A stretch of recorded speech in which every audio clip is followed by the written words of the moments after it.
क्या किसी भर्ती का परिणाम जारी देरी से होना भ्रष्टाचार का कहीं ना कहीं संकेत देता है?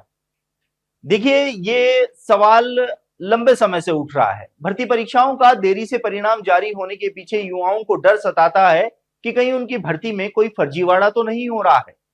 ऐसा ही एक मामला हमने चतुर्श्रेणी कर्मचारी भर्ती में भी देखा था कि परिणाम में देरी के चलते अभ्यर्थी लगातार संशय की स्थिति में थे कि भर्ती में कोई गड़बड़ी तो नहीं हो रही है। यहां तक आरोप लग गए थे कि ओएमआर शीट में बदलाव किए जा रहे हैं। हालांकि ये सभी आरोप बाद में निरर्थक साबित हुए थे। तो वहीं अब 7,759 पदों पर आयोजित हुई थर्ड ग्रेड शिक्षक भर्ती के परिणाम में लगातार हो रही देरी की वजह से अभ्यर्थी बहुत ज्यादा संशय की स्थिति में बने हुए हैं। देखिए, हम लगातार थर्ड ग्रेड जो भर्ती है उसके परिणाम की मांग को युवाओं के ध्यान में रखते हुए उठा रहे हैं। युवा हमसे लगातार संपर्क कर रहे हैं कि थर्ड ग्रेड जो परिणाम है उसकी मांग उठाई जाए ताकि ये परिणाम जल्द से जल्द जारी हो सके। जनवरी में परीक्षा का आयोजन हुआ था और अब अप्रैल का महीना खत्म होने को है, लेकिन अभी तक भी अंतिम परिणाम को लेकर किसी भी प्रकार की कोई स्थिति साफ नहीं हो पाई है। बोर्ड अध्यक्ष मेजर जनरल आलोक राज ने पहले संकेत दिए थे कि मार्च के अंतिम सप्ताह से थर्ड ग्रेड शिक्षक भर्ती का परिणाम जारी करना शुरू किया जाएगा। लेकिन जो इस भर्ती का परिणाम देख रहे थे, ऐसा माहिक उनका निधन हो गया था, जिसके चलते इसके जो परिणाम में है वो समय लगा। इसके साथ ही सबसे बड़ी वजह यह भी रही कि इस भर्ती में लगभग 9,000 आपत्तियां प्राप्त होना बोर्ड अध्यक्ष ने स्वीकार किया था कि लेवल 1 और लेवल 2 में लगभग 9,000 आपत्तियां प्राप्त हुई है। ऐसे में इसके परिणाम में और समय लग सकता है। उसके बाद बोर्ड अध्यक्ष ने यह कहा था कि अप्रैल के मध्य तक थर्ड ग्रेड शिक्षक भर्ती के परिणाम जारी करने शुरू किए जाएंगे, लेकिन अप्रैल के 2 सप्ताह निकलने के बाद भी जब परिणाम जारी नहीं हुए तो हमने उनसे सवाल किया तो बोर्ड अध्यक्ष ने कहा कि अप्रैल के अंतिम सप्ताह से परिणाम जारी किए जाएंगे।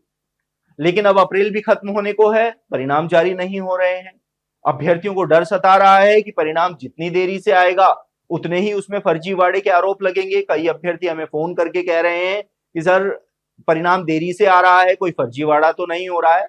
हालांकि हम इन अभ्यर्थियों को एक क्लियर जो मैसेज है वह देना चाहेंगे कि भर्ती परीक्षाओं में परिणाम में किसी भी प्रकार की कोई गड़बड़ी नहीं होती है, क्योंकि जब परीक्षा का आयोजन होता है तो ओएमआर शीट 3 चरणों में सील पैक कर दी जाती है, जिसके बाद ओएमआर शीट में कोई गड़बड़ी नहीं होती है। हालांकि 2018 की 3 भर्तियों में ओएमआर शीट में जो घोटाला उजागर हुआ था उसके बाद अभ्यर्थियों का डरना काफी हद तक लाजमी है। लेकिन अब स्थितियां अलग हैं। ओएमआर शीट में किसी भी प्रकार की कोई गड़बड़ी है उसका अंदेशा अब नहीं जताया जा सकता। तो वहीं अभ्यर्थियों का यह भी कहना है कि मैच 7,759 पदों पर यह परीक्षा आयोजित हुई थी। लगभग 6,35,000 अभ्यर्थी इसमें शामिल हुए थे। उसके बाद भी इस भर्ती के परिणाम में इतना समय क्यों लग रहा है? बोर्ड अध्यक्ष ने भी सोशल मीडिया पर चुप्पी साध रखी है। किसी भी प्रकार की वो अपडेट अभ्यर्थियों को नहीं दे रहे हैं। ऐसे में वो भी परेशान नजर आ रहे हैं कि आखिर थर्ड ग्रेड का परिणाम कब तक जारी होगा। ऐसे में अब देखना होगा कि कर्मचारी चयन बोर्ड जिसके हवाले से ये सूचना थी कि आपत्तियों पर काम पूरा कर लिया गया है, तो ऐसे में अब आने वाले समय में तृतीय श्रेणी अध्यापक भर्ती के परिणाम कब से जारी होंगे, इस बात का इंतजार प्रदेश के 6.25 लाख अभ्यर्थियों को है। आप देखते रहिए एजुकेशन नगरी। मैं हूं ललित वर्मा।